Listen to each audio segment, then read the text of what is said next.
Good morning दोस्तों, संजय कुमार धीरे channel में आप सभी का स्वागत है। आज पढ़ेंगे प्रश्नावली 2। देखो, इसका प्रश्नावली 2 का जो चौथा नंबर का प्रश्न है ये इम्पॉर्टेंट है। चौथा हो गया, पांचवा हो गया। जो पांचवा नंबर का प्रश्न है ये परीक्षा में भी आया था, 2019 के सेट सी में आया था। ठीक है, देखो इसको हम लोग चौथा को पहले हल करते हैं। ये चौथा नंबर का प्रश्न है। देखो इसमें क्या दिया है, ABCD समांतर चतुर्भुज है। क्या चतुर्भुज है? तो एक समांतर चतुर्भुज है और कोण B 80 अंश। तब समांतर चतुर्भुज के अन्य कोणों के बारे में आप क्या निष्कर्ष निकाल सकते हैं? ठीक है, तो इसको हल करेंगे। चलो तो मैं लिखता हूं सॉल्व। ये हल लिख सकते हैं यहाँ पे, हल ऐसे हल। ठीक है, तो समांतर चतुर्भुज किसे कहते हैं? समांतर चतुर्भुज जैसे देखो यहाँ पे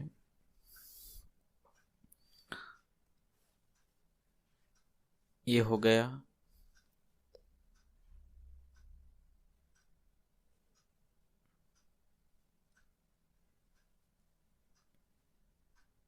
ठीक है, ये है समांतर चतुर्भुज। एक दूसरे के देखो ये और ये एक दूसरे क्या है, समांतर है। ये दूसरे का क्या है, ये समांतर होना चाहिए, उसको बोलते हैं समांतर चतुर्भुज। इसमें दिया है कोण B 80 अंश है, इसको मान लेते हैं ये 80 अंश है। ये कोण B है 80 अंश, ये B हो गया, इसको मानते हैं A, B, ये C, ये D। ठीक है, ये तो हो गया चित्र जिसका कोण B बराबर क्या बनाए हम लोग, 80 अंश। ठीक, तो यहां पर देखो समांतर चतुर्भुज के जो सम्मुख कोण होता है वो क्या होते हैं, बराबर होते हैं। जैसे ये जो B है 80 डिग्री है, तो जो D है ना ये भी 80 डिग्री होगा। ठीक है, कोण B क्या है, 80 डिग्री है, तो कोण D इसका सम्मुख भुजा कौन सा है, सम्मुख कोण कौन सा है, D है, और A का सम्मुख कोण C है। तो B 80 डिग्री है तो D भी 80 डिग्री होगा।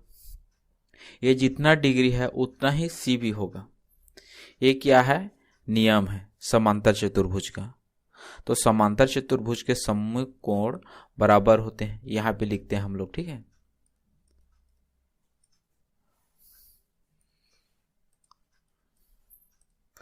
समांतर चतुर्भुज के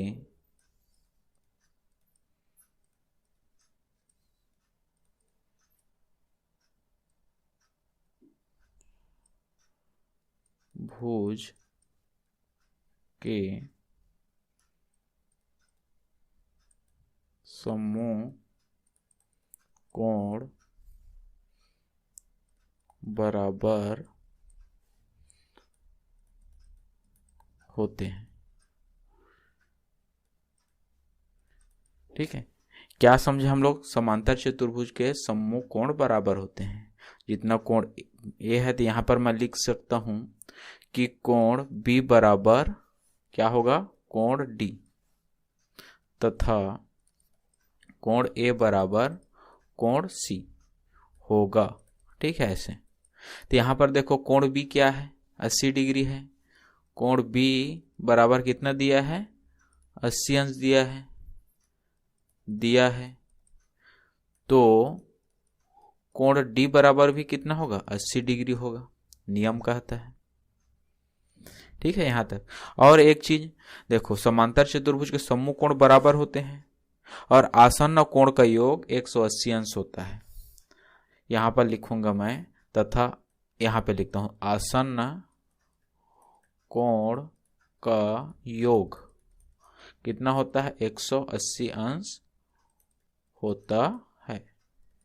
आसन्न कोण किसे कहते हैं, देखो ये क्या है यहां पे समझने के लिए। ठीक है, एक लाइन हो गया, ये मान लो कितना है, 80 डिग्री है। कितना है, 80 डिग्री। ये एक लाइन कितना डिग्री का होता है, 180 अंश का होता है कि नहीं होता, बताओ। ये कितना होगा, 180 होगा। इसी को बोल रहा है कि किसी एक पॉइंट पर देखो दो कोण बन रहा है, एक क्या बन रहा है 80 डिग्री, और ये कितना होगा 180 माइनस कर दो, ये 100 डिग्री होगा। 180 माइनस 80, बाकी वो हो जाएगा। इसको मानता हूं मान लो x और इस कोण को मानूंगा y, तो y बराबर क्या होगा 180 माइनस x, ऐसे। ठीक है, तो कहने का मतलब ये है कोण B कितना है 80 डिग्री है, तो कोण C कितना होगा यहां पे, क्योंकि इसी में बना है मतलब इधर है ऐसे, तो कोण A कितना होगा यहां पे, जैसे ये लाइन हो गया ये ठीक है, ये है 80 डिग्री। ठीक है, तो ये कितना होगा 100 डिग्री होगा, 180 माइनस 100। तो यहां पर देखो कोण C बराबर क्या होगा 180 माइनस 80 होगा, 180 माइनस 80 डिग्री, तो कोण C बराबर हो जाएगा 100 डिग्री। ये हो जाएगा 100 डिग्री, ये 100 डिग्री है, तो A बराबर भी क्या, दोनों बराबर है, तो कोण A बराबर भी क्या होगा 100 डिग्री, क्योंकि कोण A बराबर क्या है कोण C है, तो ये भी होगा आपका 100 डिग्री। यही निष्कर्ष हम लोग निकाल सकते हैं, क्योंकि क्या है ये दोनों सम्मुख कोण है। क्योंकि यहां पे लिख सकते हैं हम लोग, क्योंकि कोण A और कोण C क्या है सम्मुख कोण है, सम्मुख कोण है। ठीक है, तो चलो अब दूसरा प्रश्न देखते हैं। यह 5वां नंबर का प्रश्न, जो 5वां नंबर का प्रश्न इसमें दिया है, सिद्ध करें कि 4m धन 9 एक विषम पूर्णांक है। क्या है 4m प्लस 9 एक विषम पूर्णांक है, जहां m एक पूर्णांक है। क्या है एक पूर्णांक है।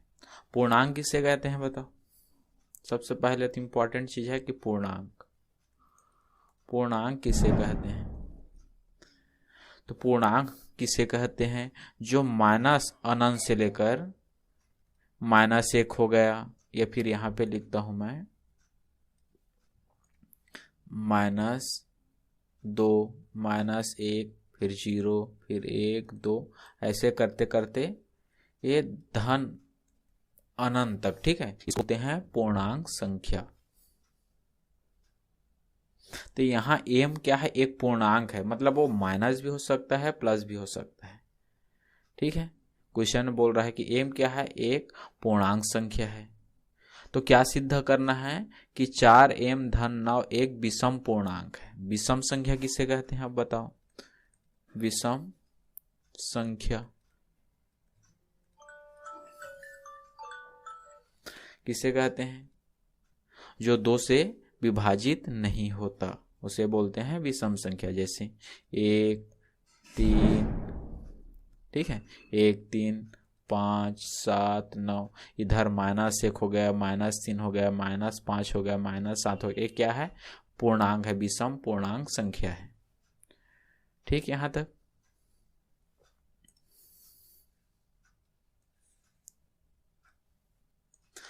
अब देखो यहां पर दिया है सिद्ध करें कि 4m धन 9 एक विषम पूर्णांक है।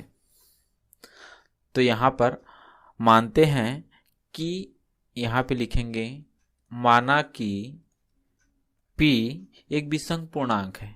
कोई भी संख्या मान लेते, माना कि p एक क्या है विषम पूर्णांक है, पूर्णांक है। ठीक है, तो p बराबर क्या हो जाएगा 4m धन 9। हो कि नहीं होगा बताओ।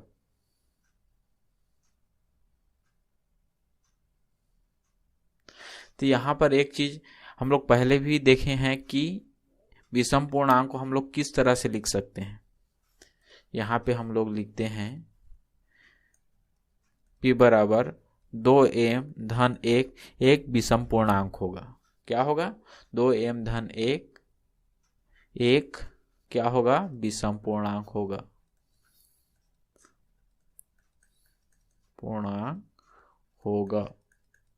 ये सूत्र कहता है।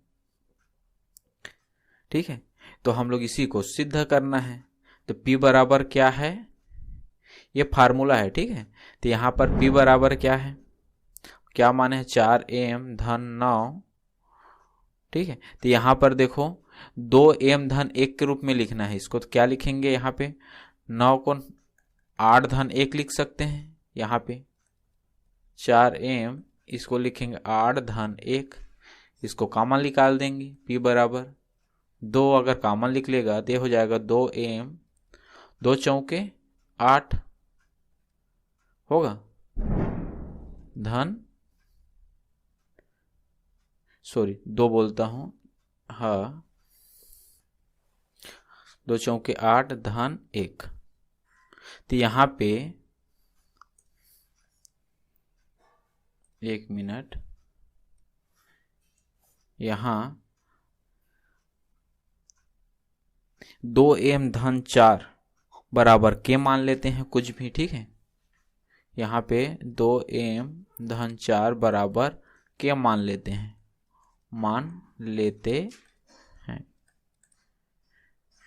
ठीक है। तो यहाँ पर इसको रख देंगे तो क्या हो जाएगा? तो p बराबर 2 के धन 1, जो क्या है? एक विषम पूर्णांक है, जो एक क्या है? विषम पूर्णांक है। इससे क्या स्पष्ट होता है? इससे यह स्पष्ट होता है कि 4m धन 9 एक क्या है? विषम पूर्णांक है। इस तरह हल करना है। देखो इसको, ये तो होगा फार्मूला। अब देखो कैसे समझते हैं इसको, इस तरह से, जैसे मैं इसको पूरा ऐसे मिटा दिया। ठीक है, यहाँ पर दिया है 4m धन 9, ये क्या है? एक समीकरण है, समझ लो। m के जगह क्या है? देखो विषम संख्या, m क्या बोला है? एक पूर्णांक है। तो m बराबर मान लो मैं 1 2 विषम पूर्णांक होना चाहिए। ठीक है, m क्या दिया है? पूर्णांक है, पूर्णांक संख्या है। तो m बराबर कुछ भी रख सकते हैं, 1 2 3 4 कुछ भी रख सकते हैं। तो विषम पूर्णांक संख्या आना चाहिए। m बराबर 1 रखते हैं। ठीक है, यहाँ पे तो 1 रखेंगे तो क्या हो जाएगा? देखो ये ऐसा है, तो यहाँ पे लिखेंगे m बराबर 1 रखने पर तो क्या होगा? 4 1 9, 4 1 कम 4 और 9 4 कितना होगा बताओ? 13। क्या है ये? विषम संख्या है कि नहीं है? बताओ, विषम पूर्णांक संख्या है कि नहीं है? बताओ। ठीक इसी प्रकार m बराबर चलो 2 रखते हैं, क्योंकि यहां पर बोला है ना m एक पूर्णांक संख्या, कुछ भी रख सकते हैं, 1 2 3 4 कुछ भी रख सकते हैं। ठीक है, तो चलो 2 रखते हैं। तो यहां पर देखो 4 और यहां पर 2 हो गया, ये धन 9। तो हो जाएगा आपका 4 दूने 8 धन 9, 8 2 16 1 17 हो जाएगा। तो 17 क्या है? एक विषम पूर्णांक है कि नहीं है? विषम पूर्णांक है। ठीक इसी तरह चलो m के जगह कुछ भी लिख सकते हैं, माइनस, चलो -1 रखते हैं तो क्या हो जाएगा? ये 4m धन 9 है ये। तो 4 यहाँ पर ऋण 1 धन 9, 4 1 कम 4 तो ऋण 4 धन 9। देखो 9 में 4 माइनस करेंगे तो 5 आएगा, होगा कि नहीं होगा? ये क्या है? एक विषम पूर्णांक है। ये भी कहने का मतलब ये है कि m के जगह हम लोग कुछ भी पूर्णांक संख्या रखेंगे तो इस फार्मूला में जो भी संख्या प्राप्त होगा क्या होगा? वो विषम पूर्णांक संख्या प्राप्त होगा। ठीक है, इससे प्रूफ भी होता है। ये आपका ये 2019 में, ये छत्तीसगढ़ 2019 में सेट सी में आया था। किसमें? सेट सी में ये आया था। ठीक है, बाकी कोई प्रश्न उतना इंपॉर्टेंट नहीं लग रहा है परीक्षा को देखते हुए। अब देखते हैं प्रश्नावली 3।